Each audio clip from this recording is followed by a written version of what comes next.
En este canal te invito a reflexionar diversas formas de ver la vida con una mente abierta. Comenzamos. La historia de mi vida por Helen Keller. No sin cierto temor comienzo a escribir la historia de mi vida. Supersticiosa vacilación se apodera de mí cuando intento descorrer el velo que oculta mi infancia tras una dorada niebla. No es cosa fácil escribir una autobiografía. Al intentar la clasificación de mis primeras impresiones, me encuentro con que tanto los hechos más reales como los meros sueños de mi imaginación, vistos a través de los años transcurridos, me parecen igualmente importantes, sin diferencia alguna. Me quedan muy vivas impresiones de mis primeros años, antes de haber caído en las tinieblas de una perpetua noche.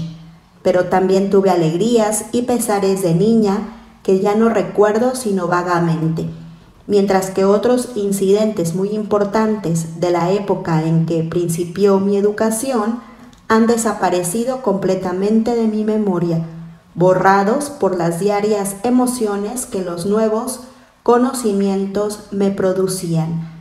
Quisiera que mi relato no tuviese nada de fastidioso y para conseguirlo me limitaré a referir los episodios de mi vida que me parezcan de más interés y relativamente importantes.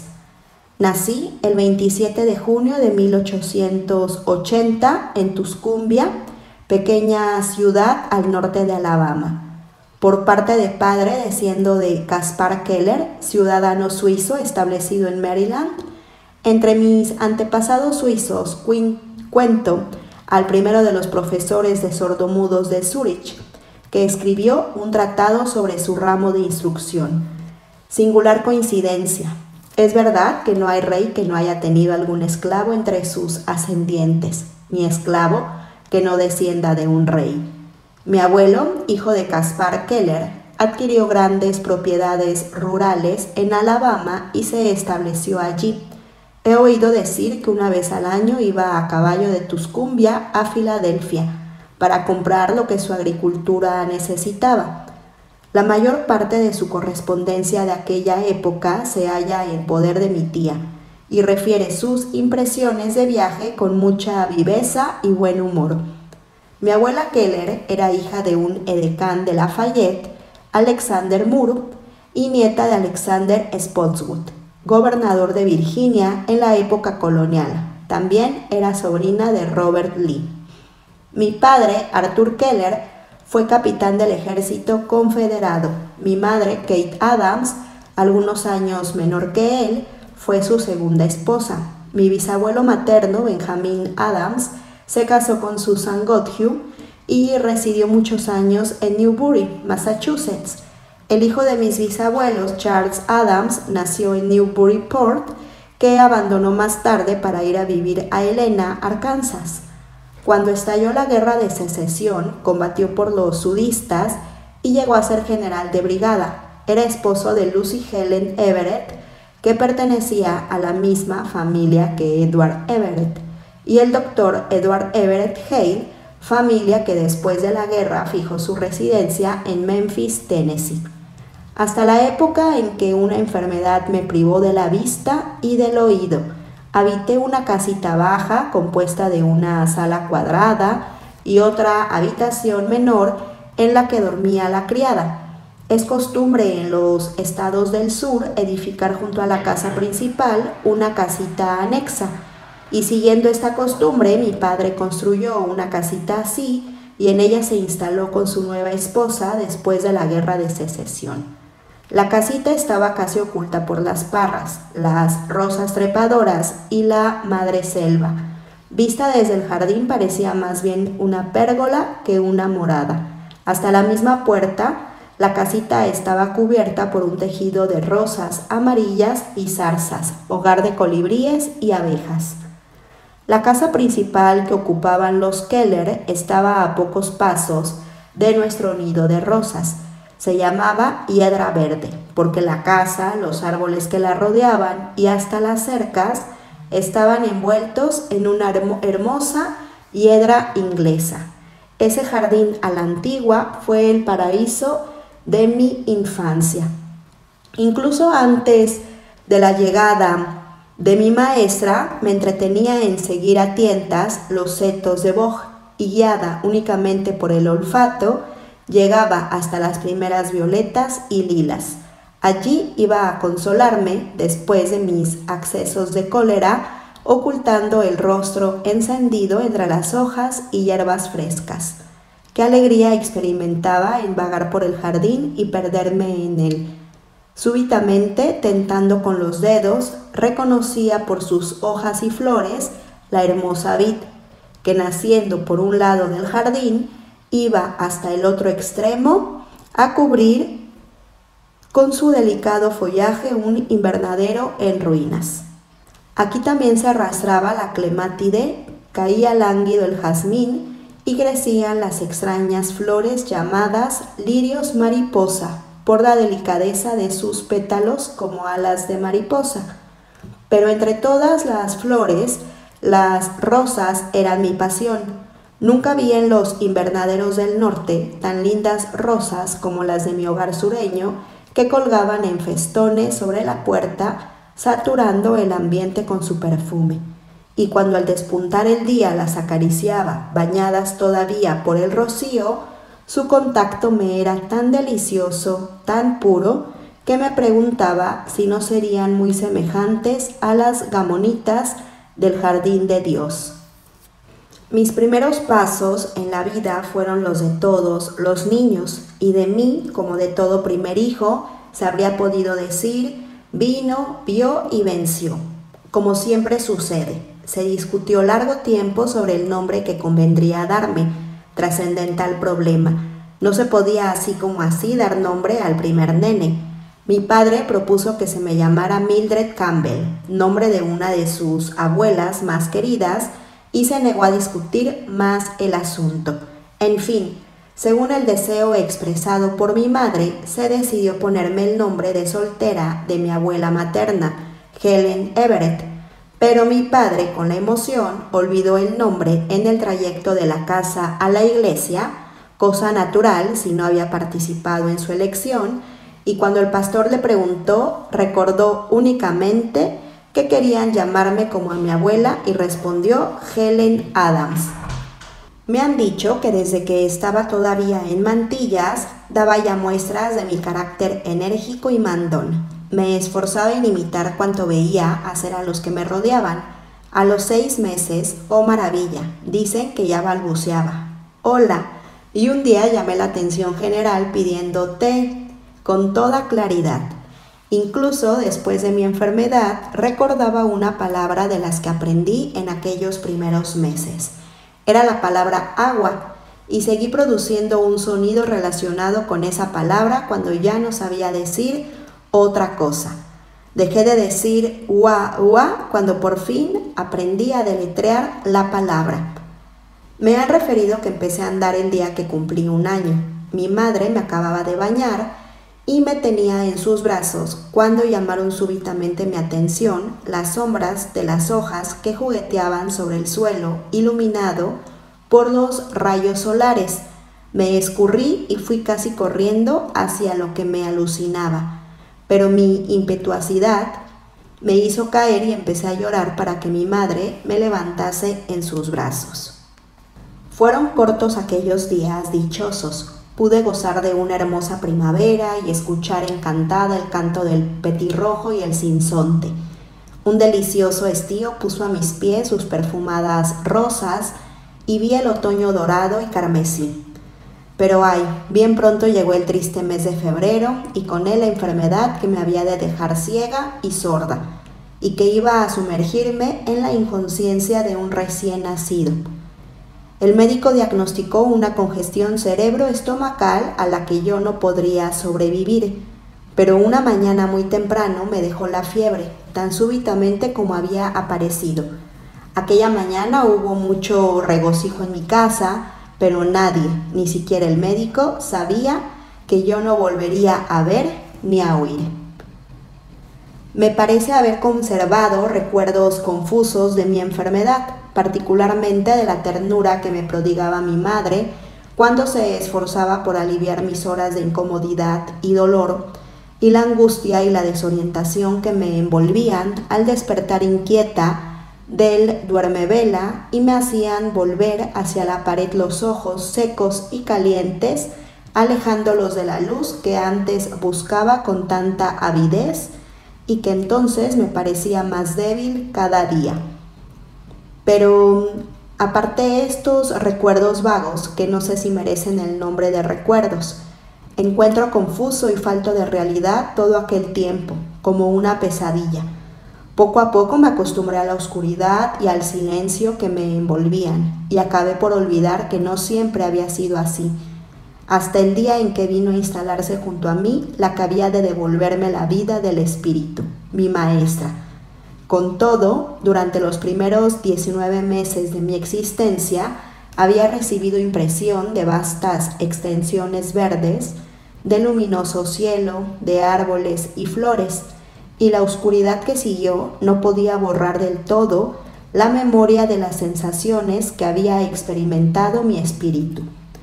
Cuando alguna vez hemos gozado de la luz del día, el día es nuestro, y lo que el día nos ha mostrado. No recuerdo lo que aconteció en los primeros meses después de mi enfermedad. Únicamente sé que pasaba el tiempo en brazos de mi madre o prendida de sus faldas mientras ella desempeñaba sus ocupaciones domésticas.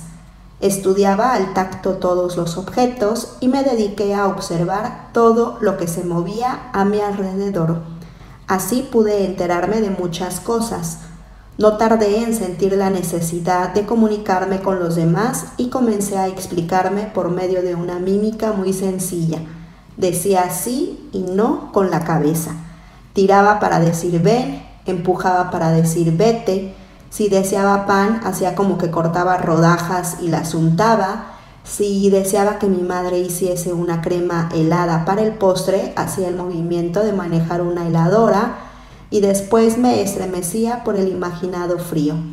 Mi madre consiguió hacerme comprender multitud de cosas y cuando quería que le trajese un objeto, yo subía al piso inmediato corriendo o me precipitaba al lugar que ella me había indicado. A su intenso amor debo todos los instantes de alegría y felicidad que en medio de mi larga noche han sido otros tantos rayos de luz. Yo conocía de una manera general lo que pasaba a mi alrededor. A los 5 años aprendí a doblar y guardar la ropa limpia, entre la que distinguía la de mi uso, tocando los vestidos de mi madre y los de mi tía. Sabía si iban a salir de casa y pedía siempre que me dejasen acompañarlas. Cuando teníamos visitas, mandaban siempre a buscarme y cuando se despedían, agitaba mi mano hacia ellos, sin duda por una vaga memoria del significado del ademán. Un día vinieron unos caballeros a ver a mi madre. La vibración producida al abrir y cerrar la puerta principal y otros movimientos en la casa me informaron de su llegada. Una súbita idea cruzó por mi mente y subí con precipitación la escalera antes de que nadie pudiera impedírmelo, para ponerme lo que yo consideraba mi atuendo de visita. De pie delante del espejo, como había visto hacer a otras, me ungí los cabellos con aceite y me embadurné la cara con polvos.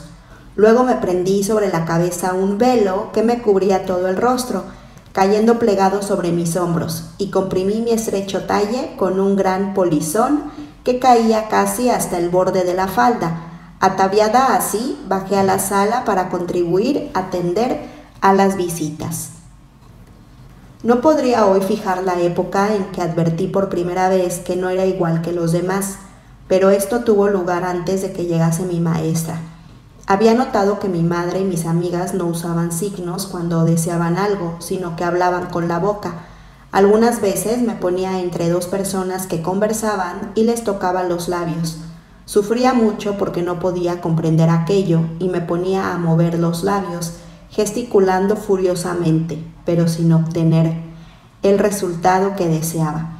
Estos fracasos provocaban en mí tales cóleras que pataleaba rabiosamente y gritaba con desesperación hasta el desvanecimiento.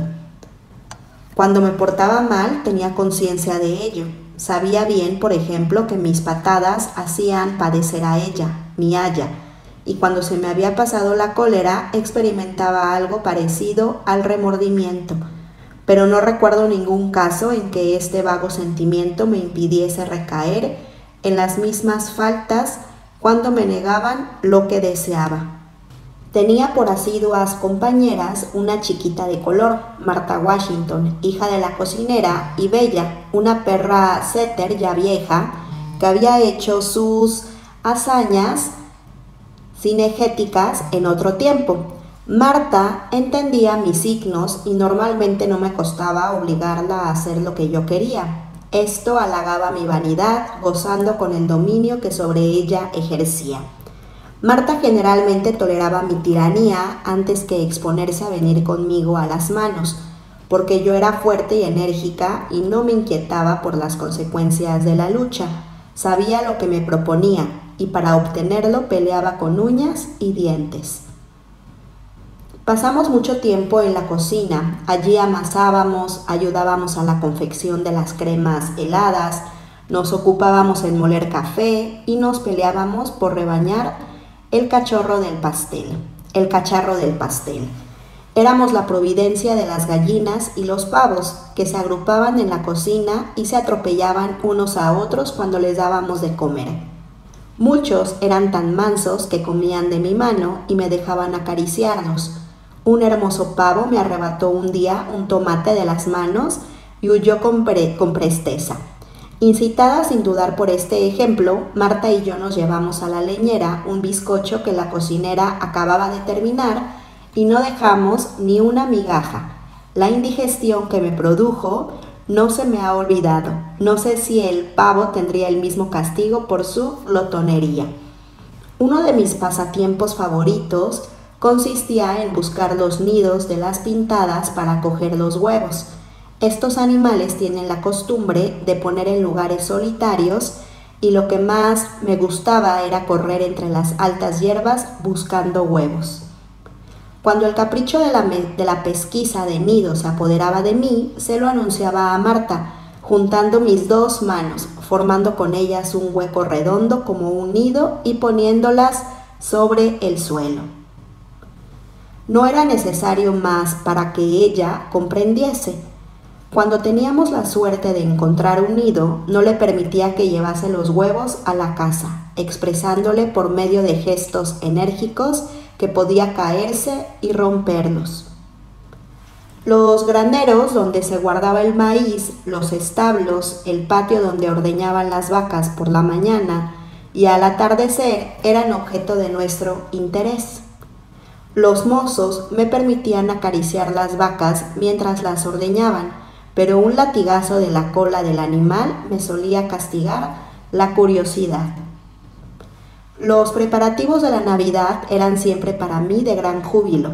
Como es natural, yo no comprendía de qué se trataba, pero gozaba con los suaves aromas que llenaban la casa y las golosinas que nos daban a Marta y a mí para tenernos quietas. Estábamos siempre para enmendarnos, pero no nos enmendábamos, y el molestar a los demás no turbaba nuestros placeres. Nos permitían moler las especias, escoger las pasas y chupar las cucharas. Yo colgaba mi media porque así lo hacían los demás niños, pero no recuerdo que la ceremonia me interesase especialmente, ni que la curiosidad me despertase antes del amanecer para buscar mis regalos. Martha Washington gustaba de las travesuras tanto como yo. Una cálida tarde de julio, en los escalones del porche, estaban sentadas dos niñas. Una, negra como el ébano, la cabeza cubierta de coletas de pelo rizado, atadas con cordones de zapatos. La otra era blanca, con largos rizos dorados. Una tenía 6 años, la otra 2 o 3 más. La pequeña era ciega, esa era yo, y la otra era Martha Washington. No entreteníamos con unos recortables, pero pronto nos cansamos de ese juego y después entendimos que debíamos emplear nuestras tijeras en los cordones de nuestros zapatos. Después trasquilamos la madreselva, que estaba a nuestro alcance, y enseguida excitaron mis deseos las coletas de Marta, que después de alguna protesta se sometió a la operación, pero también le pareció de buena guerra devolver las represalias y tomó a su vez las tijeras. Uno de mis bucles cayó y los otros le habrían seguido si impensadamente no hubiese llegado mi madre, lo que puso fin a tan extravagante pasatiempo. Bella, nuestra perra, era vieja y perezosa y gustaba más de dormir junto al fuego que de tomar parte en mis bulliciosos juegos.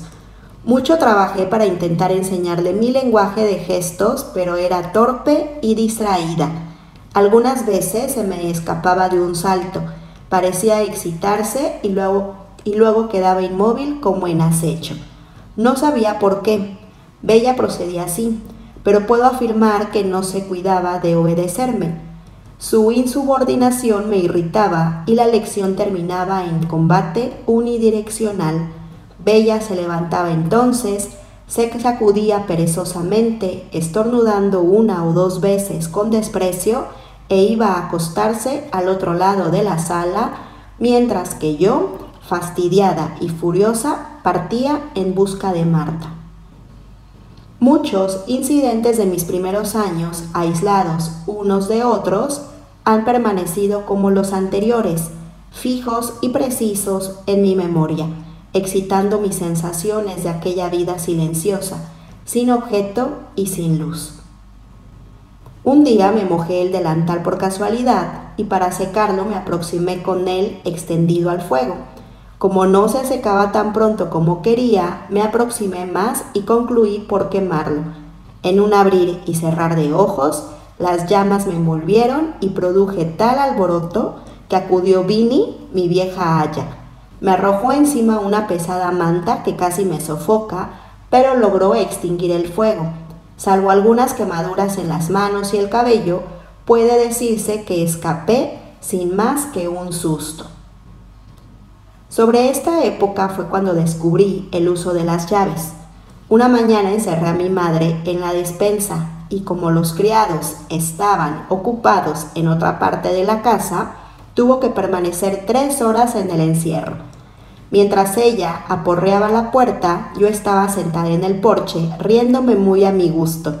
Esta detestable travesura convenció a mis padres de la necesidad de comenzar lo más pronto posible la tarea de mi educación. Pero poco después de la llegada de mi maestra, volví a perpetrar la misma travesura. Mi madre me había encargado devolverle de su parte algún objeto y subí a su habitación. Pero apenas hube cumplido el encargo, salí cerrando de golpe la puerta, eché la llave y la escondí debajo del armario del pasillo. Nadie pudo hacerme indicar el lugar en que había puesto la llave. Mi padre tuvo que emplear una escalera para sacar a Miss Sullivan por la ventana, lo que fue para mí una gran diversión. No devolví la famosa llave sino meses después. Tenía cerca de 5 años cuando dejamos la casita cubierta por la parra para ir a habitar a otra más espaciosa. Nuestra familia se componía entonces, además de mis padres, de mis 2 hermanastros mayores que yo, y se aumentó bien pronto con mi hermanita Mildred. Mis primeros recuerdos nítidos de mi padre me lo representan medio hundido entre un montón de periódicos que era necesario que salvase para acercarme. Él tenía delante de sí una gran hoja que yo me preguntaba para qué le podría servir. Yo imitaba su actitud con escrupulosidad hasta el punto de ponerme sus lentes tratando de encontrar la clave de este enigma. Pero faltaba todavía muchos años para que yo pudiese saber lo que eran aquellos periódicos, de uno de los cuales era director mi padre.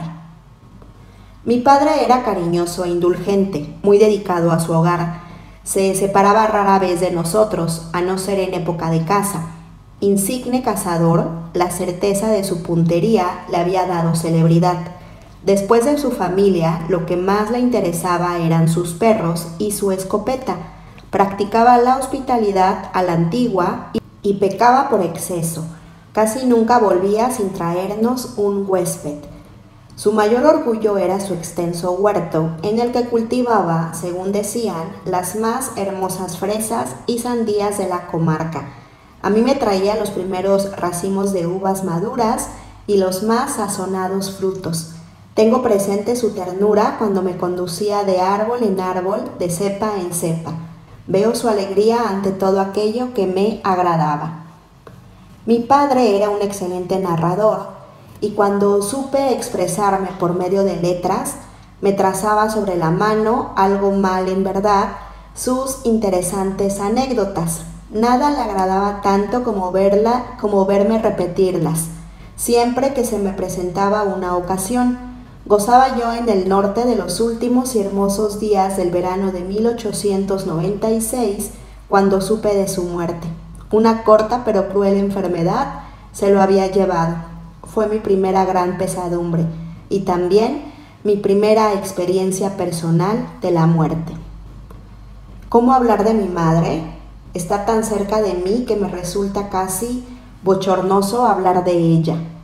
Por mucho tiempo consideré a mi hermanita menor como una intrusa. Sabía que yo había dejado de ser la única mimada por mi madre y esta idea me llenaba de celos. Constantemente encontraba a Mildred en los brazos de mi madre, como había estado yo antes, absorbiéndole todo el tiempo y todos sus cuidados. Un día ocurrió algo que me pareció el colmo.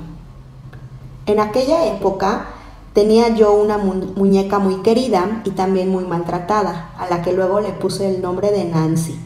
Pobrecita, era la víctima indefensa de mis explosiones de furia y de afecto, de manera que estaba muy castigada. Yo tenía muñecas que hablaban, que lloraban, que abrían y cerraban los ojos, pero a ninguna quise como a la pobre Nancy.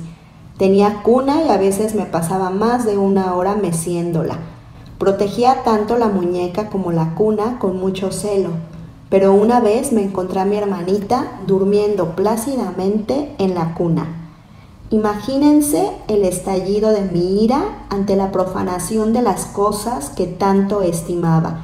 Llevaba a cabo por la odiosa nena a la que no me ligaba ningún vínculo de ternura. Me precipité sobre la cuna y la volqué. Tal vez Mildred habría muerto si mi madre no hubiese llegado a tiempo para recibirla en sus brazos, impidiendo su caída. La soledad a que me condenaba mi doble dolencia me hacía incapaz de comprender la dulzura de los afectos, hija de la ternura de las palabras. Pero más adelante, cuando la educación y la instrucción desarrollaron en mí las facultades afectivas, llegué a querer a Mildred y ella me correspondía bien. Nos sentíamos dichosas cuando paseábamos de la mano a nuestro albedrío, aunque ella no comprendía el lenguaje de mis dedos, ni yo su jerga infantil. El deseo de expresar mis pensamientos crecía diariamente y experimentaba la insuficiencia de los gestos. Mi impotencia para hacerme comprender era causa constante de accesos de cólera. Me parecía que manos invisibles me tenían aprisionada y hacía esfuerzos desesperados por librarme. Aunque mi lucha fuese estéril, mi ingénita combatividad me impulsaba siempre a la lucha. Lo más frecuente era prorrumpir siempre en sollozos y si mi madre estaba presente me refugiaba en sus brazos, a tal punto agobiada y ofuscada que olvidaba la causa de mis penas. La necesidad de comunicarme con mis semejantes se me hizo al fin tan abrumadora que no pasaba día ni hora casi sin nuevas crisis. Mis padres, apenadísimos, no sabían qué hacer. Vivíamos muy lejos de toda escuela de ciegos y de sordos, y no parecía probable que nadie quisiera venir a enseñarme a un rincón apartado e insignificante como Tuscumbia. Por otra parte, parientes y amigos dudaban mucho de que yo fuese susceptible de instrucción. El único rayo de esperanza que conservaba mi madre estaba en las notas sobre América de Dickens. Recordaba confusamente haber leído la historia de Laura Bridgman, que había podido ser instruida a pesar de ser sorda y ciega. Pero no olvidaba que el doctor Howe, inventor de un método para enseñar sordos ciegos, había muerto hacía muchos años y que era probable que su método hubiese caído en el olvido después de su muerte.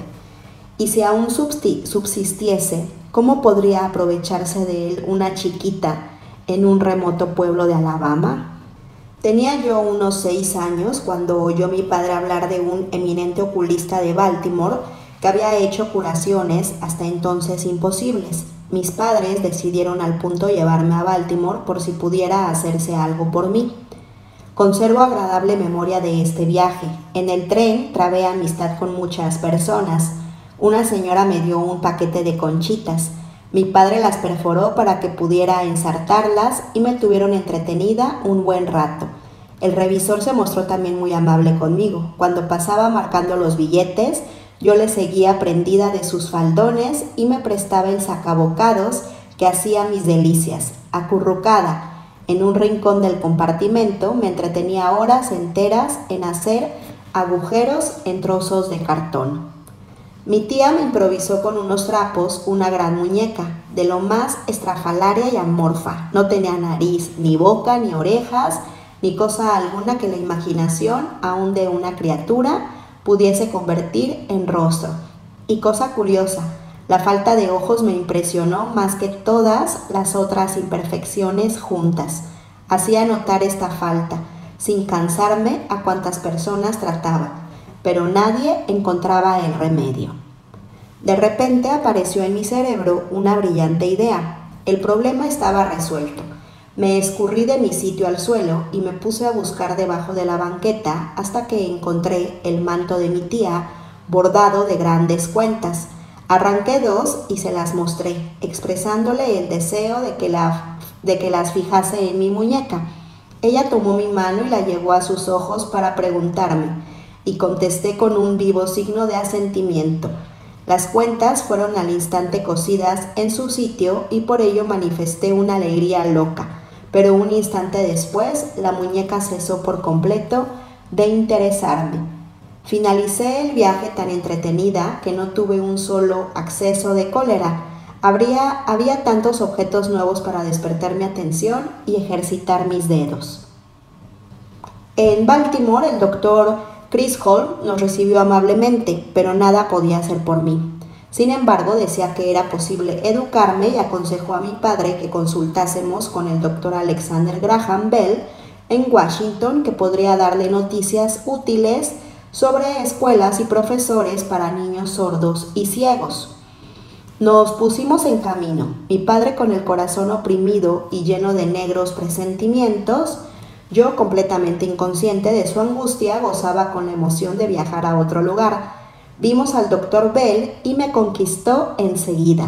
Niña que era, sentí la ternura y la simpatía que le ganaban tantos corazones, a la vez que sus maravillosos trabajos le aseguraban la admiración de todos. Me tenía sobre sus rodillas mientras yo examinaba su reloj, que hizo sonar expresamente para mí. Entendía mis signos y por ello le quise al momento.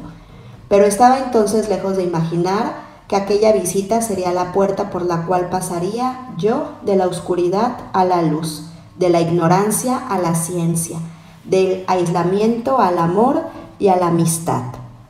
El doctor Bell aconsejó a mi padre que escribiese al señor Anagnos, director del Instituto Perkins en Boston, donde el doctor Howe había realizado sus admirables trabajos en la educación de los ciegos, y le preguntase si disponía de una maestra que pudiese encargarse de mí. Mi padre escribió enseguida y algunas semanas más tarde recibió una preciosa carta del señor Anagnos, asegurándole que había encontrado una maestra. Esto sucedió en la primavera de 1886. Pero hasta marzo del siguiente año no llegó Miss Sullivan. Así salí de Egipto y me hallé ante el Sinaí, y una fuerza divina tocó mi espíritu y le dio la vista para que contemplase tantas maravillas. Y desde la montaña sagrada oí una voz que decía: el saber es amor, luz, visión. El día más notable de mi vida fue aquel en que mi maestra, Anne Mansfield Sullivan, vino a instalarse junto a mí. No me canso de admirarme comparando la triste época anterior con la nueva era que inauguró para mí la llegada de mi maestra.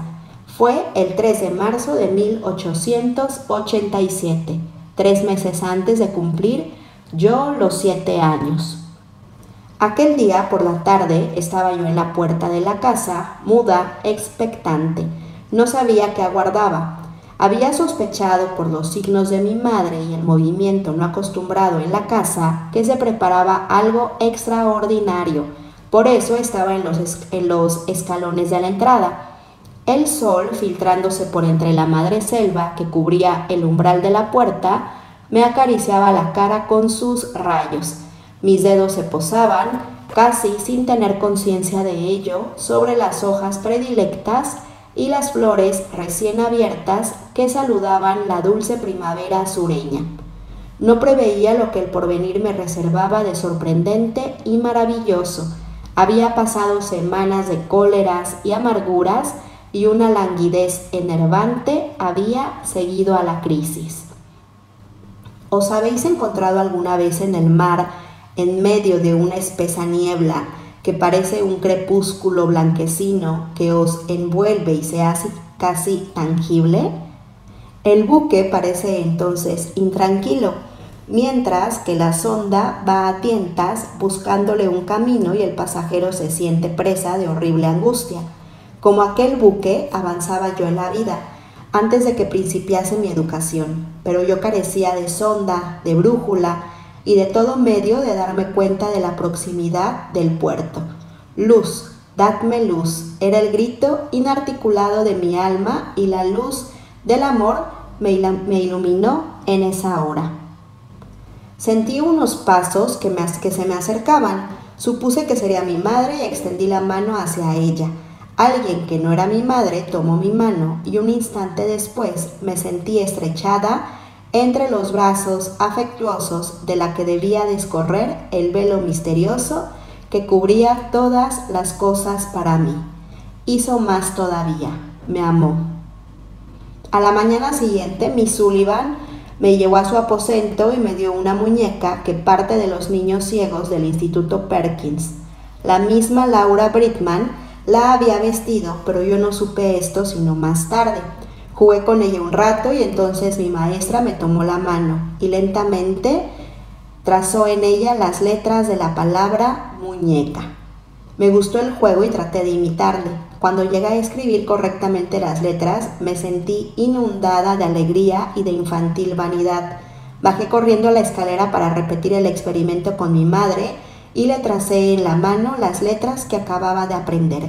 Es verdad que yo ignoraba que lo que escribía era una palabra y no sabía tampoco qué cosa era palabra. Obraba meramente por espíritu de imitación.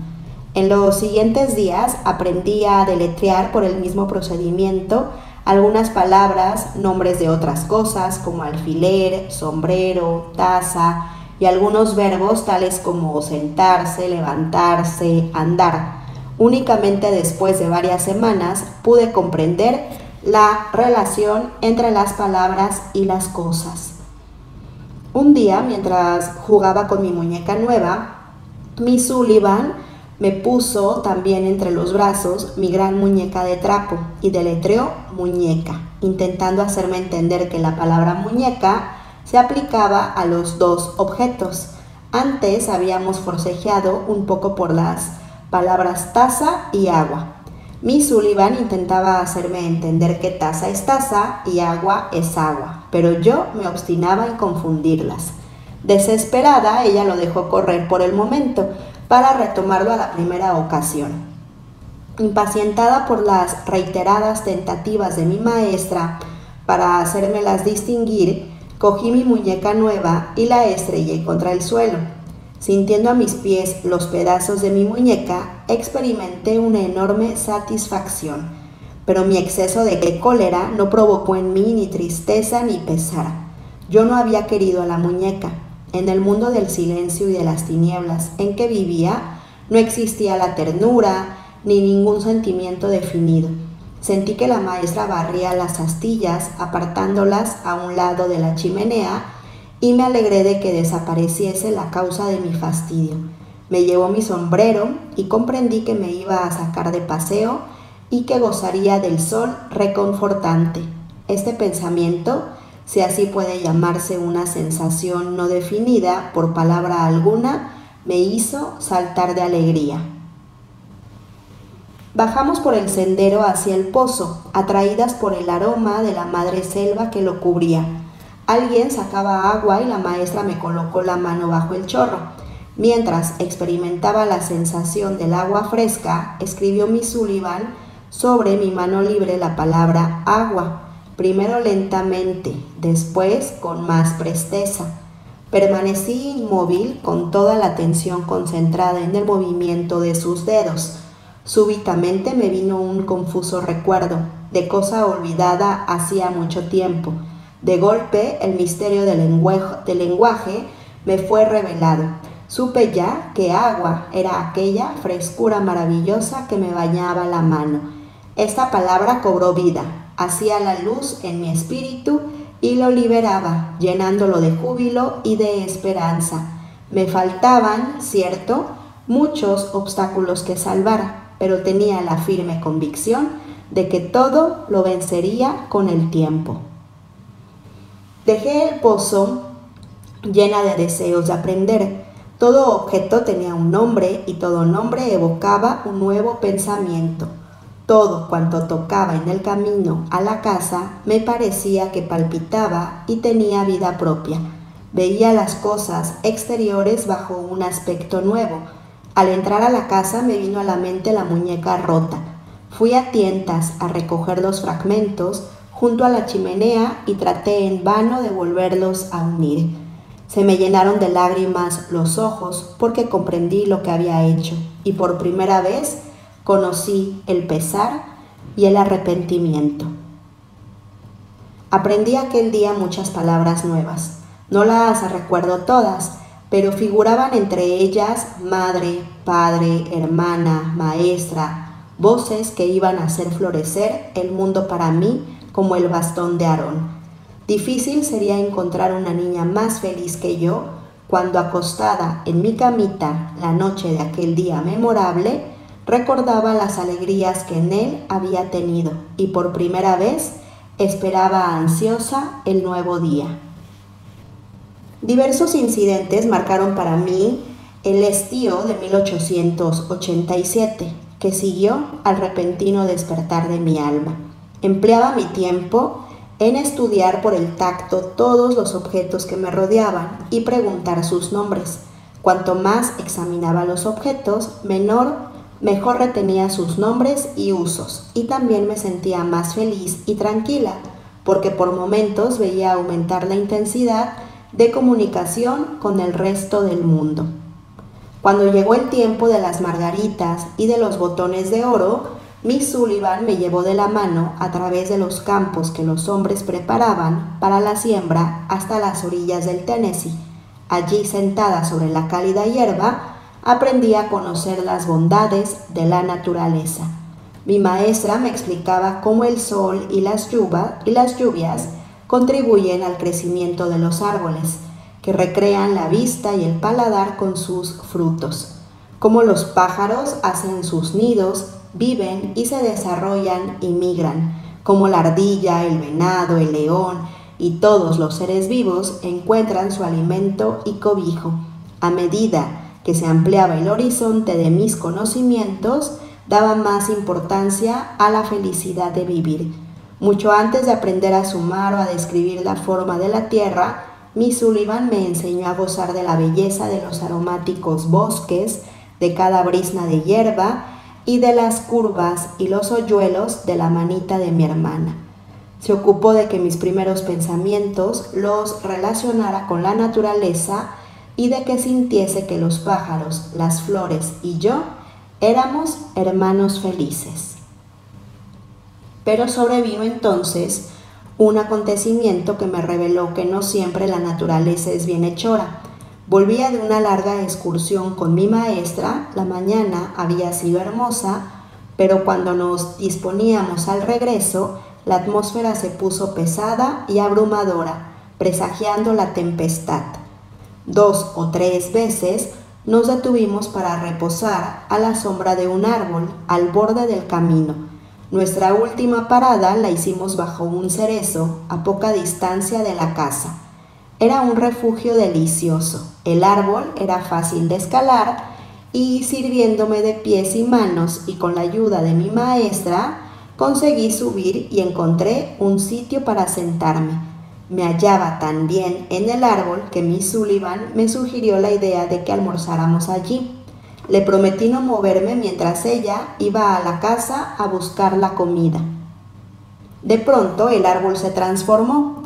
El sol no caldeaba ya el aire. Adiviné que el cielo se había oscurecido porque había cesado el calor que para mí era la idea de la luz. Un extraño olor emanaba del suelo. Lo conocía. Era el olor que siempre precede a la tormenta.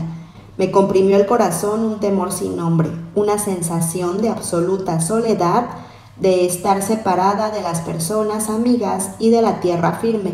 Me envolvía el infinito, lo desconocido. Me quedé inmóvil, clavada por el espanto. Se apoderó de mí un terror helador. Con qué impaciencia aguardaba la vuelta de Miss Sullivan, pero sobre todo deseaba bajarme de ese árbol. Hubo un momento de siniestra calma, seguida de una múltiple sacudida de las hojas. Sentí estremecerse el árbol, después pasar un viento tan impetuoso que me había arrancado del árbol de no haberme abrazado a una rama con todas mis fuerzas. El árbol se doblaba y crujía. Una lluvia de ramitas quebradas por la tempestad cayó sobre mí. Un insensato afán de saltar al suelo me dominaba. Únicamente el terror me contuvo crispada en mi sitio. Me encajé en la bifurcación del árbol mientras que las ramas se chocaban y azotaban unas con otras alrededor de mí. Sentía sacudidas intermitentes como si un cuerpo pesado cayese junto al árbol, viajando el impacto hasta la rama donde estaba sentada. Mi terror fue aumentando hasta que creí que caeríamos juntos el árbol y yo. Cuando llegó mi maestra y me ayudó a bajar, me estreché contra ella, trémula de gozo al sentir la tierra bajo mis pies. Acababa de aprender una nueva lección. La naturaleza está en guerra abierta con sus hijos y bajo cubierta de terciopelo oculta sus traidoras garras. Por mucho tiempo no volví a atreverme a trepar a un árbol. La mera idea de ello me causaba terror. Sin embargo, el dulce encanto de una mimosa en flor venció un día mis temores. Era una hermosa mañana de primavera, estaba sola leyendo en el invernadero cuando sentí un perfume maravilloso y sutil que se esparcía por el ambiente. Me levanté e instintivamente tendí las manos hacia adelante. Me parecía que el espíritu de la primavera había pasado por el invernadero. ¿Qué es esto?, me pregunté, y al mismo tiempo reconocí el olor de la flor de la mimosa. A tientas me dirigí al fondo del jardín donde sabía que estaba el árbol, junto a la cerca, en la curva del sendero. Sí, ahí estaba tembloroso al calor del sol, y sus ramas cargadas de flores casi tocaban la larga hierba. ¿Hubo nunca en el mundo cosa más exquisitamente bella? Sus delicadas flores se cerraban ante el menor roce terrenal. Parecía un árbol del paraíso trasplantado a la tierra. En medio de una lluvia de pétalos me aproximé al imponente tronco y permanecí indecisa por un instante. Entonces puse el pie en la bifurcación del tronco y me subí al árbol. Me costó al principio conservar el equilibrio porque las ramas eran gruesas y su corteza rugosa me escaldaba las manos, pero tenía la deliciosa sensación de estar haciendo algo inusual y maravilloso, así que seguí subiendo, cada vez más arriba, hasta que encontré un asiento puesto allí sin duda hacía muchos años, porque estaba ya firmemente adherido al árbol. Allí me quedé largo rato, pareciéndome que era un hada sobre una nube rosa. En lo sucesivo, fueron frecuentes mis visitas al árbol del paraíso, en el que pasaba horas enteras el alma inundada de poesía, soñando hermosas esperanzas. Tenía ya la clave del lenguaje y deseaba ardientemente aprender a servirme de él. Los niños que tienen la dicha de oír aprenden a hablar sin esfuerzo. Diríamos que cogen al vuelo las palabras que caen de los labios ajenos, mientras que los sordos no llegan al lenguaje, sino por un procedimiento penoso y lento. Pero ¿qué importa el procedimiento? El resultado es maravilloso. Se comienza por conocer el nombre de un objeto, después gradualmente se recorre la distancia inconmensurable entre la primera sílaba deletreada y el mundo de ideas contenido en un verso de Shakespeare. Al principio, cuando mi maestra me hablaba de una cosa nueva para mí, le hacía pocas preguntas. Mis ideas eran confusas, mi vocabulario insuficiente, pero a medida que aumentaba el caudal de mis conocimientos y sabía nuevas palabras, veía complicarse el problema, y ávida siempre de saber algo más, volvía con insistencia sobre las materias insuficientemente tratadas. A veces, una nueva palabra hacía revivir en mi memoria una imagen olvidada, producto de alguna antigua sensación. Una mañana pregunté por primera vez el significado de la palabra amor. No conocía todavía sino pocas palabras. Había encontrado en el jardín algunas violetas tempranas que llevé a mi maestra. Me quiso besar y me resistí. Por entonces no me agradaba que nadie me besara. De la misma manera tranquila aprendí zoología y la botánica. Un señor cuyo nombre he olvidado me llevó un día a una colección de fósiles, conchitas minúsculas, con hermosas marcas y trozos de arenisca que conservaban huellas de pájaros y de un precioso helecho en bajo relieve. Fueron para mí la clave de los tesoros del mundo antediluviano. Trémulas las manos, escuchaba las descripciones que me hacía Miss Sullivan de los terribles animales de impronunciables nombres que vagaban por las selvas primigenias, arrancando ramas a los árboles gigantescos para alimentarse con ellas y que morían entre los horribles pantanos de los tiempos prehistóricos. Por mucho tiempo estas extrañas criaturas poblaron mis sueños, y ese tiempo oscuro contrastaba sombríamente con el alegre presente, inundado de la luz del sol y el perfume de las rosas y el eco de los pasos de mi pony. Otro día me regalaron una hermosa caracola y, sorprendida y encantada como solo puede estarlo una niña, escuché la historia del molusco diminuto, cómo había fabricado su concha brillante enrollada en espiral y cómo en las noches serenas, cuando el mar está terso como un espejo, el nautilo boga sobre las aguas azules del océano Índico en su embarcación de nácar. Aprendí mil cosas sobre la vida y costumbres de los hijos de la mar, como en medio de las olas los minúsculos pólipos construyen las hermosas islas de coral del Pacífico y cómo los foraminíferos han elevado las colinas calizas que hay en tantas tierras. Miss Sullivan me leyó enseguida Las cámaras del nautillo y me hizo percibir la semejanza entre el desarrollo de la concha nacarada del molusco y el del espíritu humano, igual que el manto milagroso del nautilo transforma el material que absorbe del agua, convirtiéndolo en parte de sí mismo. Así, los conocimientos que vamos adquiriendo sufren una transformación que los convierte en perlas del pensamiento. En otra ocasión, el desarrollo de una planta le suministró a mi maestra el texto de una lección. Cogimos un lirio y lo colocamos en una ventana que recibía el sol. Muy pronto, los brotes verdes y aguzados empezaron a abrirse. Las delgadas hojas externas se separaron poco a poco, revelando de mala gana la belleza que ocultaban.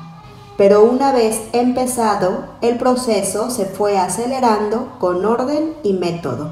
Había siempre un botón mayor y más precioso que los otros, cuyo cáliz parecía abrirse con mayor magnificencia, como si esa belleza, vestida de suave seda, supiese que era, por derecho divino, la reina de los lirios.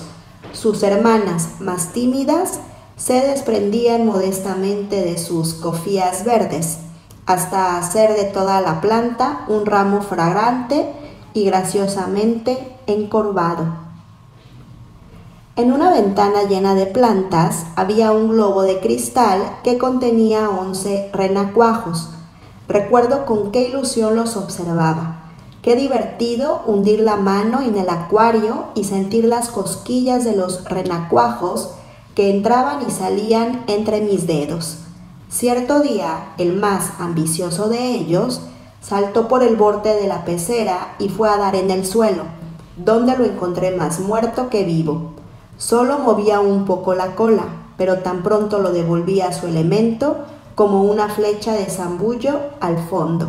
Nadando alegre de acá para allá, había dado el salto, había visto el gran mundo y se conformaba con esperar en su casita de cristal bajo la gran fucsia hasta alcanzar la dignidad de rana. Entonces se fue a vivir al estanque frondoso del fondo del jardín, donde haría oír en las noches del estío su peculiar serenata. Así verificaba yo mis estudios en la escuela de la vida. En un principio yo no era más que un amasijo de posibilidades. Mi maestra las reveló y las desarrolló. Desde que llegó, todo cuanto me rodeaba comenzó a respirar amor y alegría para mí, y encontraba en las cosas un aspecto nuevo. Nunca desde entonces ha dejado pasar una ocasión de señalar para mí la belleza de las cosas, ni de procurar con sus ideas, sus acciones y su ejemplo que mi vida sea buena y útil. Gracias a la inteligencia de mi maestra, su comprensión y su tacto amable, fueron tan hermosos los primeros años de mi educación. Ella aprovechaba el momento oportuno para impartir los conocimientos de manera que me resultasen agradables y aceptables.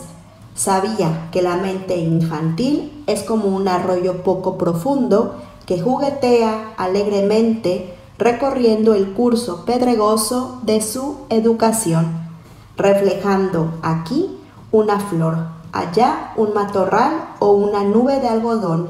Ella procuraba guiar mi mente por su camino, sabiendo que como el arroyo recibiría agua de las montañas y de manantiales ocultos, hasta ensancharse y convertirse en un río profundo capaz de reflejar en su plácida superficie los montes majestuosos, las sombras luminosas de los árboles y los cielos azules, pero también la deliciosa carita de una flor.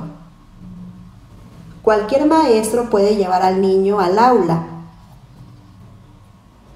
pero el mes de mayo de 1888 se señaló con un gran acontecimiento en mi vida. Viajé a Boston. Como si ayer mismo hubiese sucedido todo, recuerdo todavía los preparativos, la partida con mi maestra y mi madre, el trayecto y finalmente nuestra llegada a Boston. Qué diferencia entre este viaje y el que 2 años antes había hecho a Baltimore. Ya no era la chiquilla turbulenta y colérica que absorbía la atención de todos los pasajeros, obligándolos a contribuir a mis entretenimientos. Estaba quieta, sentada junto a Miss Sullivan, mientras ella me describía cuánto veía por la ventana. El hermoso río Tennessee, los campos de algodón, las colinas y los bosques, los grupos de negros risueños que en las estaciones saludaban a los pasajeros y recorrían los vagones vendiendo dulces y bolas de palomitas. En el asiento frente a mí estaba sentada Nancy, mi gran muñeca de trapo, con un vestido nuevo a cuadros y un sombrero adornado con volantes, mirándome con las 2 cuentas de sus ojos. A veces, cuando no estaba arrobada por las descripciones de Miss Sullivan, me acordaba de la existencia de Nancy y la cogía en brazos, pero generalmente, para no reprocharme mi indiferencia, la daba por dormida. Como no he de volver a hablar de Nancy, voy a referir el triste accidente del que fue víctima poco después de nuestra llegada a Boston. Estaba muy sucia por culpa de los flanes de barro que yo la obligaba a comer, a pesar de que ella no había manifestado afición a tal manjar. La lavandera del Instituto Perkins se la llevó a hurtadillas para darle un baño. Fue demasiado para la pobre Nancy. Cuando la volví a ver, no era más que una masa amorfa de algodón y no la habría conocido de no ser por sus ojos, dos cuentas que me miraban con aire de reproche. Cuando el tren entró en la estación de Boston, fue como un cuento de hadas hecho realidad. El érase una vez, era ahora el país muy, muy lejano, estaba aquí. Apenas llegamos al Instituto Perkins, empecé a trabar amistad con todos los niños ciegos. Imposible me sería expresar cuánta fue mi alegría viendo que todos comprendían el alfabeto manual. Cuánto placer experimenté en conversar con niños de mi edad en mi propio idioma. Hasta entonces había vivido como la extranjera que necesitaba de intérprete, pero en el instituto en el que se había instruido Laura Bridgman me encontraba en mi patria. Tardé un poco en comprender que mis nuevos amigos eran ciegos. Sabía que yo carecía de vista, pero no parecía posible que aquellos encantadores niños tan vivos que se juntaban a mi alrededor y tomaban parte en mis idas y venidas fuesen ciegos también. Tengo presente mi sorpresa y la pena que sentí cuando para hablarme pusieron sus manos sobre las mías y cuando comprendí que leían con los dedos.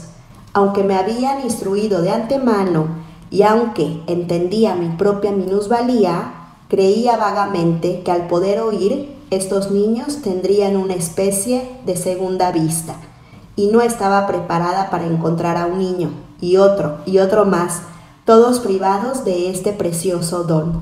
Sin embargo, estaban tan alegres y contentos que olvidé mi pena al disfrutar de su compañía. Al cabo de un día con los niños ciegos, ya me sentía como en casa y esperaba con ilusión cada nueva experiencia. Los días volaban y me resultaba imposible convencerme de que me quedaba mucho mundo por descubrir, pues Boston me parecía el principio y el fin de la creación. Aprovechamos nuestra permanencia allí para visitar Bunker Hill, donde recibí mi primera lección de historia. Me llenó de entusiasmo el relato de los hombres valientes que lucharon en el lugar que pisábamos. Subí al monumento contando los escalones y me preguntaba si los soldados habían subido por esta gran escalinata para disparar sobre el enemigo desde arriba. Al día siguiente fuimos a Plymouth en barco. Fue mi primer viaje marítimo y en barco de vapor. Qué lleno de vida y de movimiento, pero la trepidación de la maquinaria me hizo creer que tronaba y me eché a llorar, porque temí que la lluvia nos impidiese comer al aire libre. Creo que lo que más me interesó de Plymouth fue la roca en la que desembarcaron los colonos. Podía tocarla y por eso eran más reales para mí la llegada de los colonos, sus sufrimientos y sus hazañas. ¿Cuántas veces he tenido en la mano una reproducción de la roca que me regaló un amable caballero en el Pilgrim Hall y he tocado sus curvas, la grieta del centro y la flecha? 1620 grabada en la piedra. Todo ello me hace recordar lo que sé de esta parte de la historia. Regresamos a casa y pasé en nuestra casa de Alabama el verano y el invierno que siguieron a las contrariedades de El Rey de la Escarcha. Conservo muy vivo el recuerdo de mi alegría al regresar al seno de mi familia. Todo brotaba, todo florecía, era feliz. El Rey de la Escarcha estaba olvidado. Cuando el suelo se cubrió de hojas rojas y doradas, cuando los racimos de uva moscatel que cubrían la pérgola al fondo del jardín comenzaron a tornar la coloración encendida propia de la madurez, me puse a escribir un esbozo de mi vida, al año de haber escrito El Rey de la Escarcha. Seguía siendo escrupulosa al extremo cuando escribía.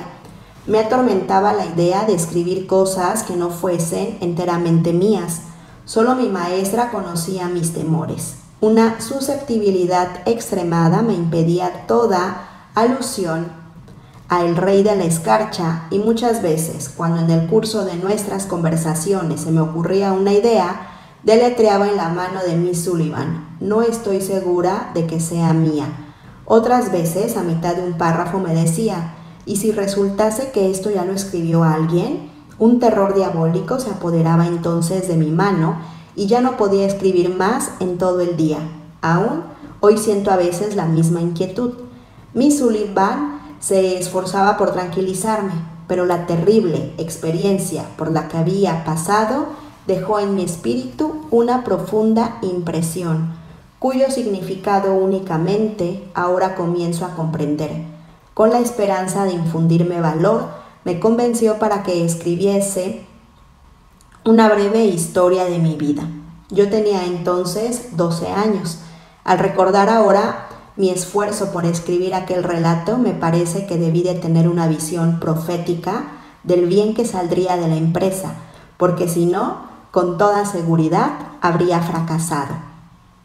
Escribía tímidamente, con miedo, pero firmemente resuelta. Miss Sullivan me animaba, sabiendo que al perseverar volvería a encontrar la seguridad y a controlar mis facultades. Hasta el episodio del Rey de la Escarcha había llevado la vida inconsciente de una niña. Ahora mis pensamientos se dirigían hacia adentro y contemplaba cosas invisibles. Mi personalidad emergió gradualmente de la penumbra, las pruebas habían madurado mi espíritu. Empecé a comprender mejor la vida. En 1893 viajé a Washington durante la toma de posesión del presidente Cleveland y a Niágara y a la Exposición Universal. Bajo estas circunstancias, mis estudios se interrumpían con frecuencia, a veces durante semanas, así que es imposible que dé cuenta de ellos de manera coherente. Visitamos las cataratas en marzo. Es imposible describir las emociones que sentí en aquel balcón que cuelga sobre las cataratas y cómo vibraba el aire y temblaba la tierra. A muchas personas les resulta extraño que me impresionen las maravillas y las bellezas de Niágara. Siempre me preguntan: ¿qué significa para ti esta belleza, esa música? ¿No ves las olas que rompen en la playa ni escuchas su rugido? ¿Qué significan para ti? En el sentido más evidente, lo significan todo.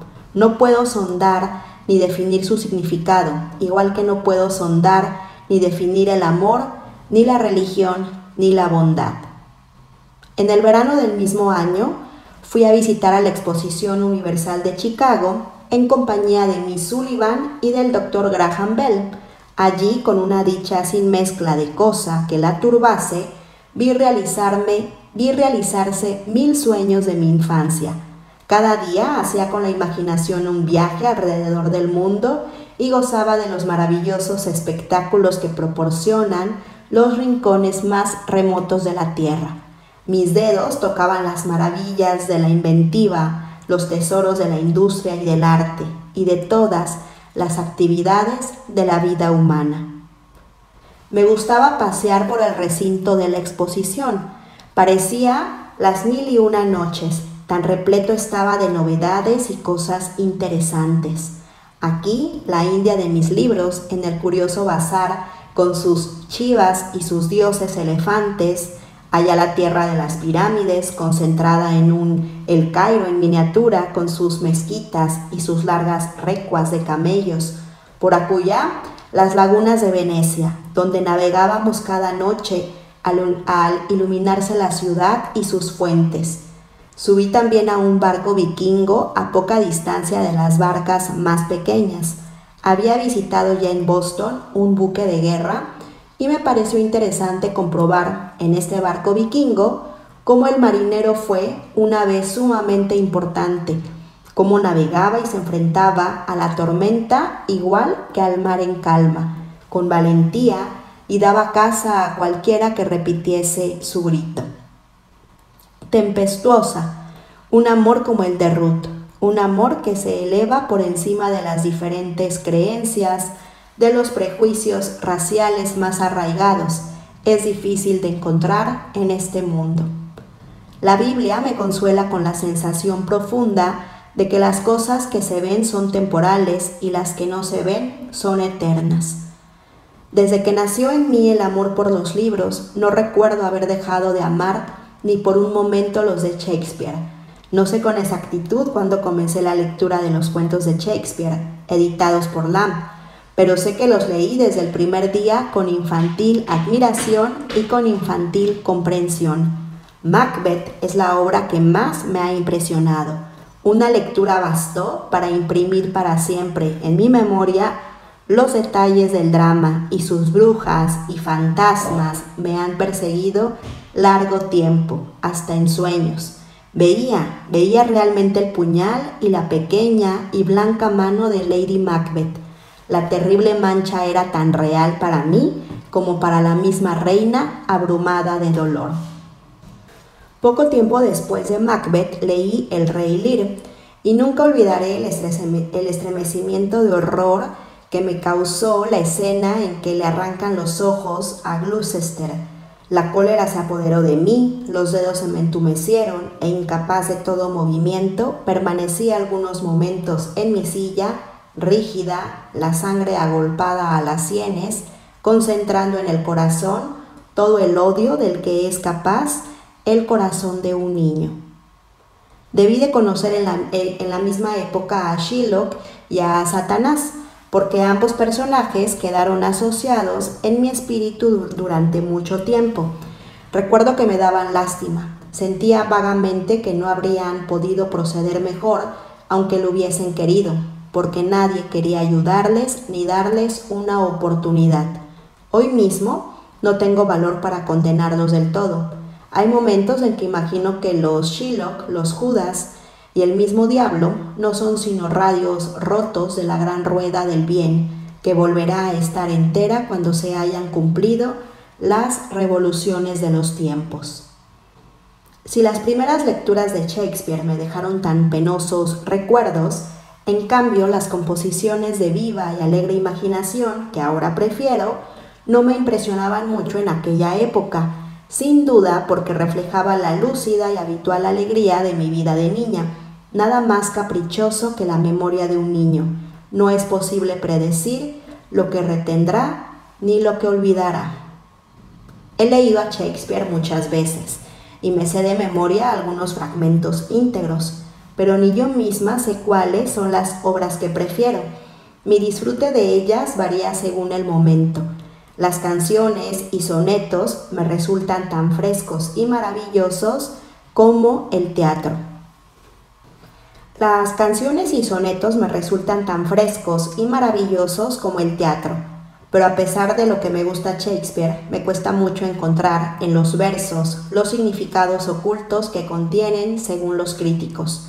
Al principio me esforcé por retener las interpretaciones, pero acabaron por desconcertarme e impacientarme, y tomé la resolución de no preocuparme de ellas.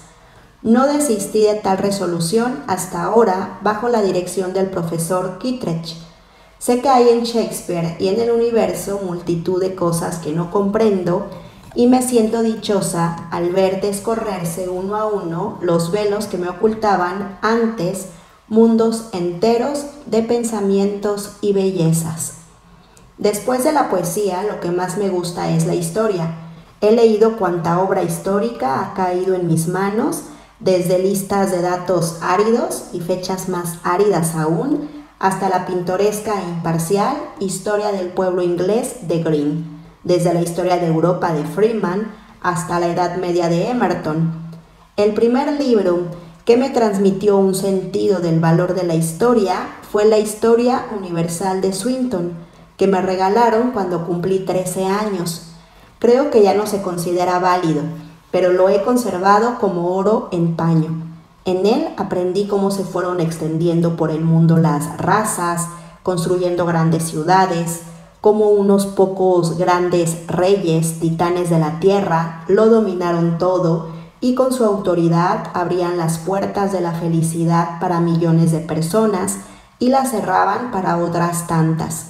Cómo algunas naciones fueron pioneras en el arte y la ciencia, roturando el terreno para los grandes desarrollos de los siglos siguientes, cómo sufrió la civilización el holocausto de una era degenerada para resurgir cual fénix entre sus hijos más nobles del norte, y cómo, mediante la libertad, la tolerancia y la educación, los grandes y los sabios han abierto camino para la salvación del mundo entero.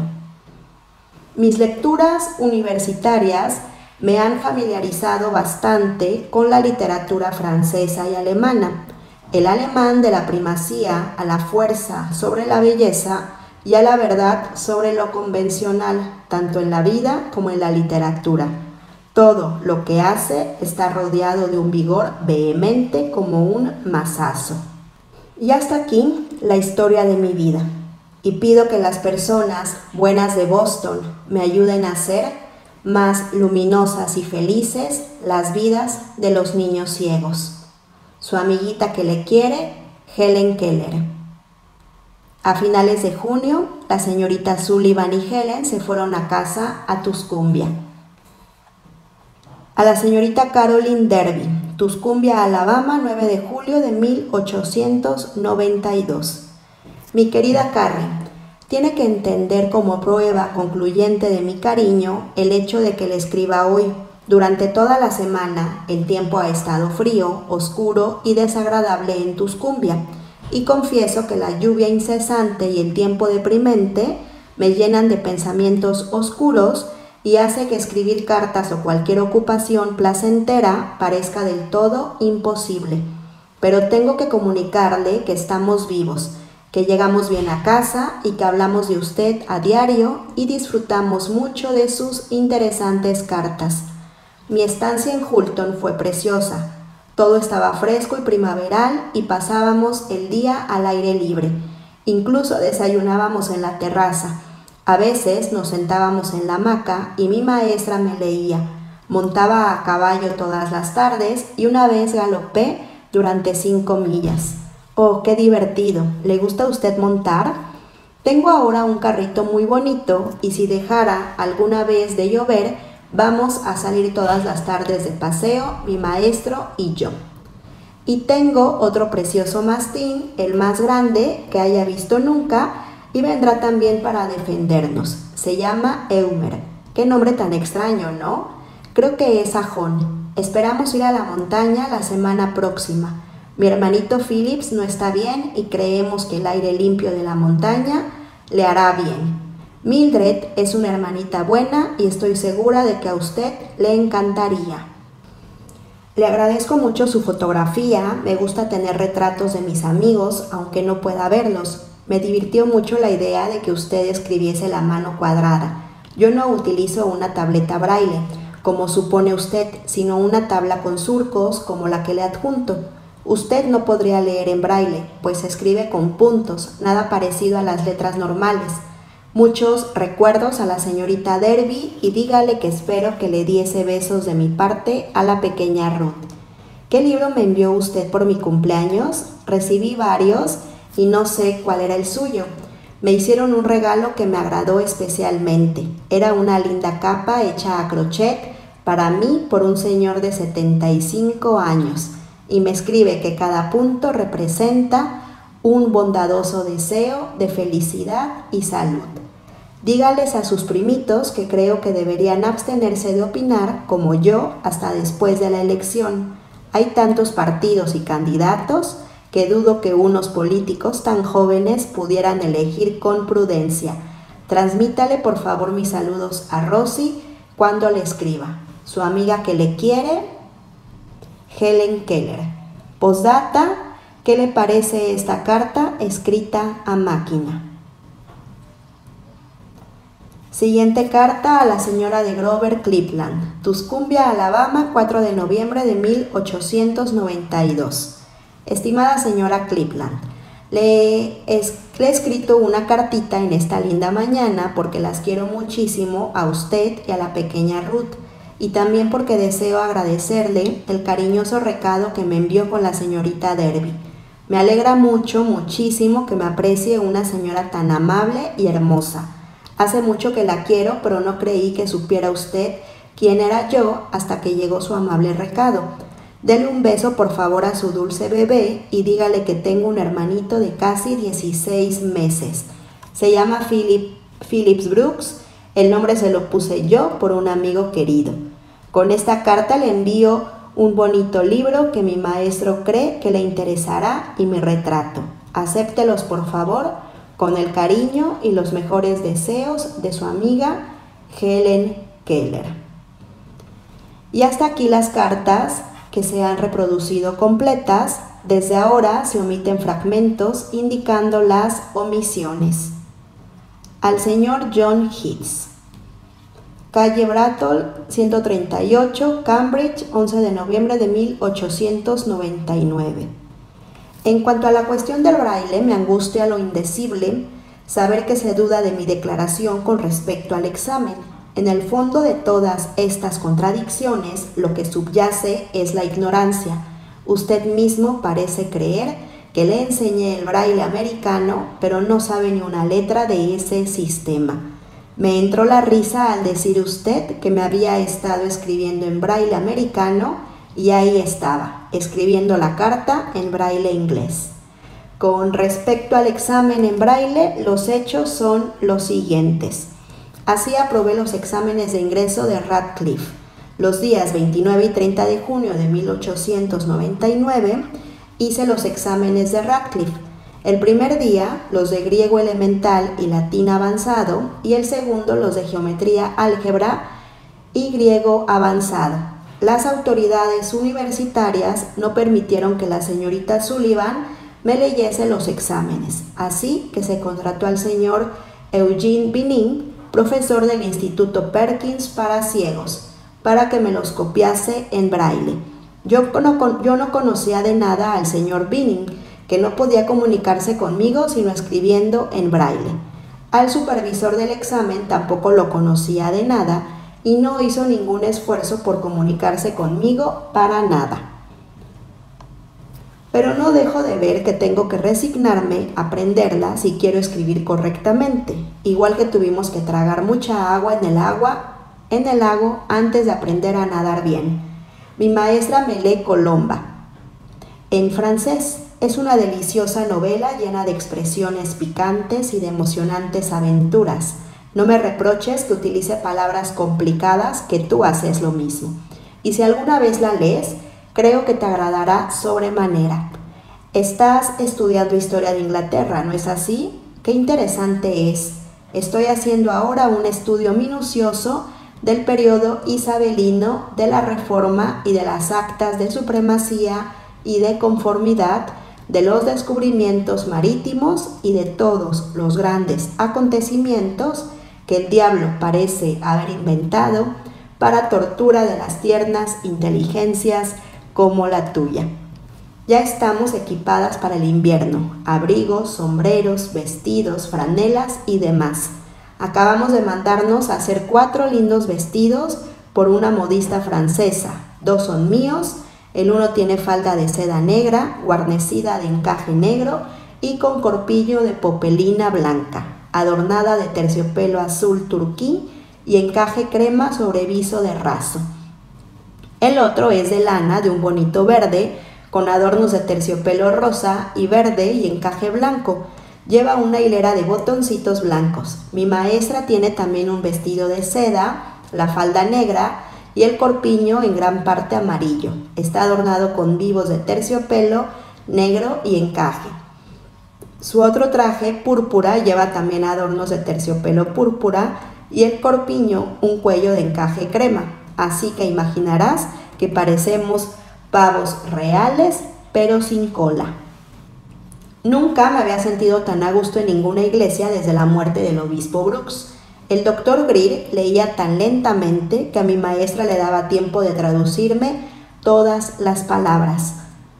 Sus fieles debieron de extrañarse de la lentitud desacostumbrada en su lectura. Después del servicio rogó al organista, el señor Warren, que tocase para mí. Yo estaba en medio de la iglesia, en donde eran mis perceptibles las vibraciones del gran órgano, y me sentía golpeada por las poderosas ondas sonoras, como una pequeña nave en alta mar es golpeada por las olas. Al señor John Hicks: encuentro mis estudios más interesantes que antes. En latín leo las odas de Horacio, aunque me cuesta traducirlas, me parece que son las más bellas piezas poéticas que he leído en latín o que leeré. En francés hemos terminado Colomba y leemos ahora Horacio de Corneli y las fábulas de La Fontaine. Estas dos obras están escritas con braille. No he penetrado todavía mucho en ninguna de las dos, pero preveo que me gustarán las fábulas. Están deliciosamente escritas y suministran buena enseñanza. De la manera más sencilla y atractiva, no recuerdo si le he dicho que mi maestra está leyéndome ahora La Reina de las Hadas. No obstante que gozo con el curso del año escolar que va a principiar, le agradecería igualmente que me dijese si le parece posible que pueda yo seguir los cursos ordinarios de Radcliffe College. Desde que recibí mis certificados de matrícula en julio último, he estado estudiando con un profesor particular la obra de Horacio, francés, alemán, retórica, historia de Inglaterra, literatura inglesa, crítica y composición en lengua inglesa. Quisiera proseguir en la universidad todas estas materias. Las condiciones especiales de trabajo que exigen mis circunstancias hace necesaria para mí la presencia de Miss Sullivan, que hace 13 años es mi profesora y mi compañera. La necesito como intérprete y como lectora de exámenes. En la universidad sería necesario que ella, o tal vez en algunas materias otra persona, me auxilie en el aula y en las recitaciones. Yo haría todos mis trabajos escritos a la máquina, y si el profesor no me entendiese al hablar, escribiría mis respuestas a sus preguntas y se las entregaría tras la recitación. ¿Es posible que el colegio acceda a estas condiciones sin precedentes para darme la posibilidad de continuar mis estudios en Radcliffe?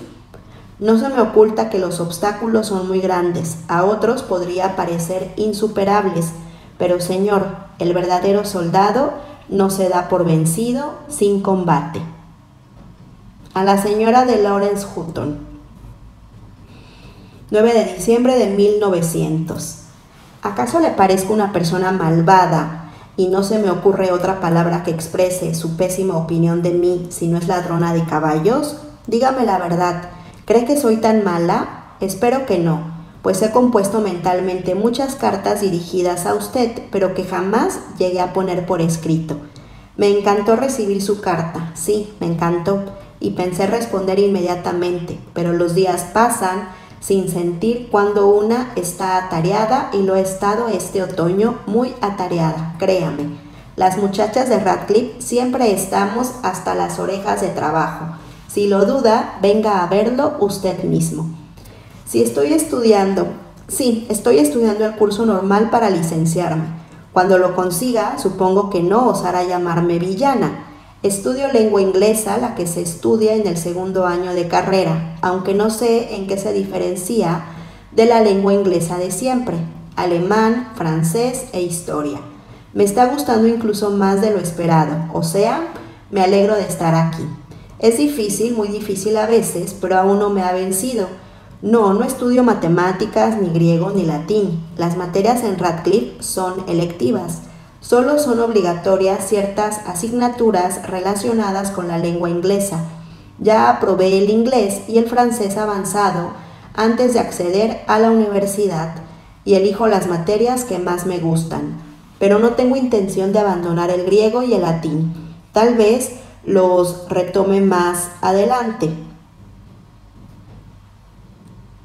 Pero a las matemáticas les he dicho que yo misma podía hacer observaciones y describir mis experiencias.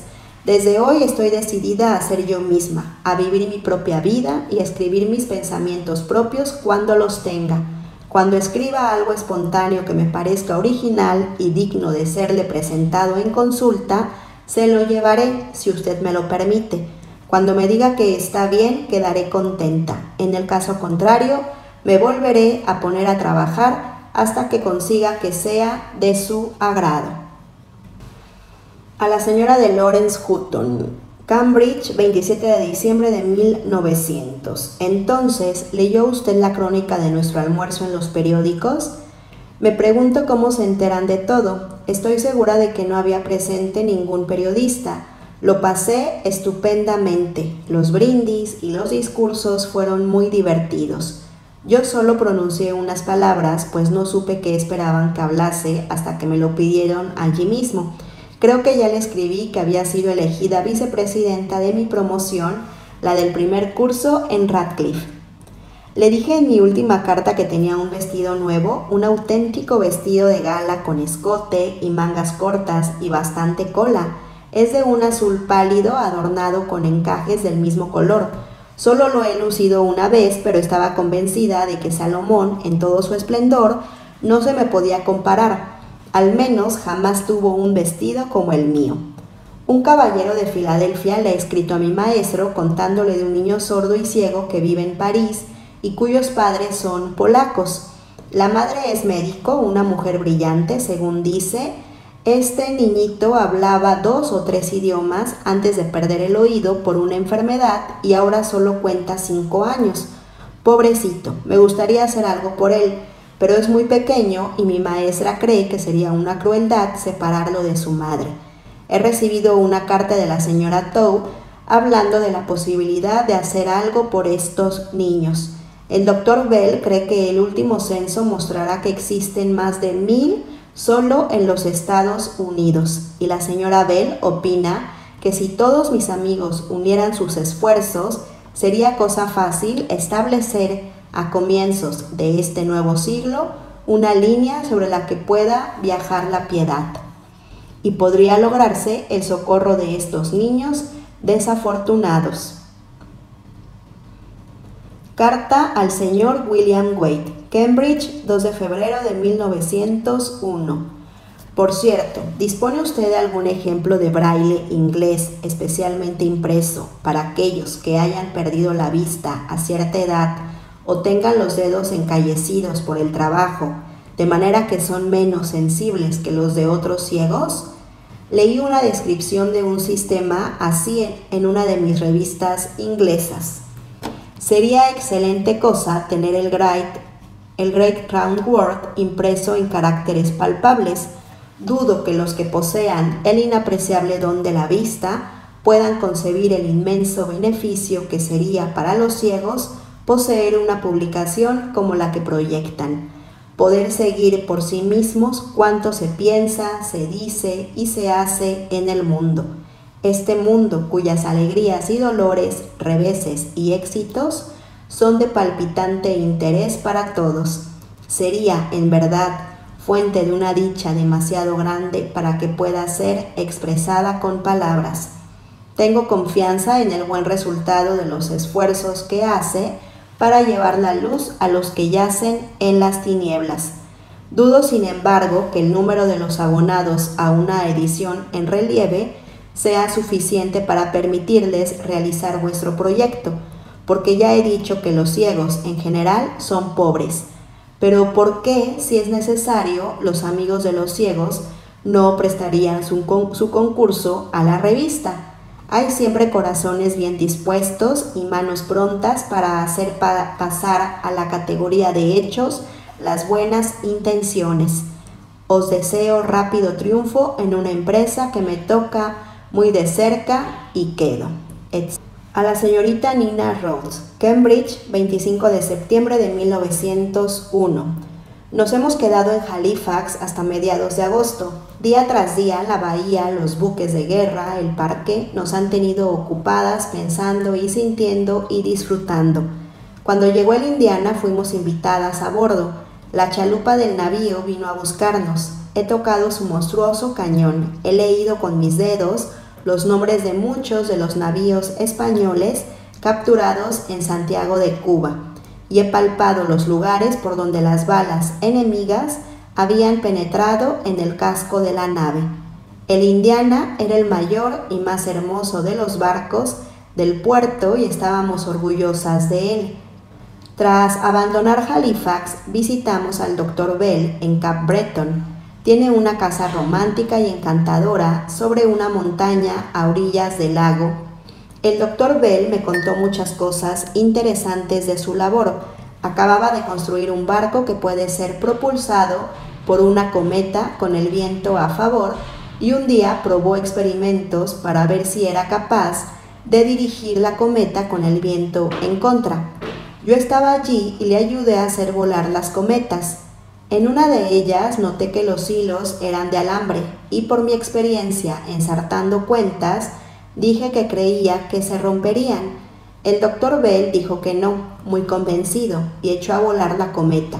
Empezó a dar tirones y hete aquí que los alambres se rompieron y allá que se fue el gran dragón rojo y el pobre Dr. Bell se quedó mirando muy triste. Después me preguntó si los hilos estaban bien y los cambió enseguida cuando le dije que no. En general, nos divertimos muchísimo. Carta al Dr. Edward Everett Hale, Cambridge, 10 de noviembre de 1901. Mi maestra y yo pensamos asistir a la reunión que tendrá lugar mañana para celebrar el centenario del nacimiento del Dr. Howe. Pero como dudo mucho que podamos encontrar allí ocasión de hablarle, he querido escribirle hoy para decirle cuánto me agrada saber que tomará la palabra en la reunión. Sé que mejor que nadie expresará usted la gratitud cordial para con aquel a quien debemos la educación y la felicidad. Gracias a él los ciegos ven y los mudos hablan. Sentada aquí en mi gabinete de trabajo, rodeada de mis libros y gozando de la íntima compañía de los sabios y de los grandes, trato de imaginar cuál habría sido mi suerte si el Dr. Howe hubiese fracasado en la empresa a que Dios le tenía destinado, si no hubiese asumido la responsabilidad de instruir a Laura Bridgman, si no la hubiese arrancado de las tinieblas para ponerla en posesión de la herencia humana. ¿Estaría yo hoy estudiando el segundo curso en Radcliffe? Pero ¿para qué entrar en lo que hubiera podido suceder respecto de la inmensa obra del Dr. Howe? Pienso que únicamente los que han escapado, como Laura Bridgman, a la muerte en vida, pueden concebir la vida tenebrosa, solitaria y absolutamente estéril, que es la de un alma sin pensamiento, sin esperanza y sin fe. Las palabras son incapaces de pintar lo desolado de esa prisión y tampoco pueden describir la alegría de un alma como la mía. Sin ella no sé cómo podría ir yo a la universidad. Me sirvo de ella para escribir mis deberes y mis composiciones de examen, incluso en griego.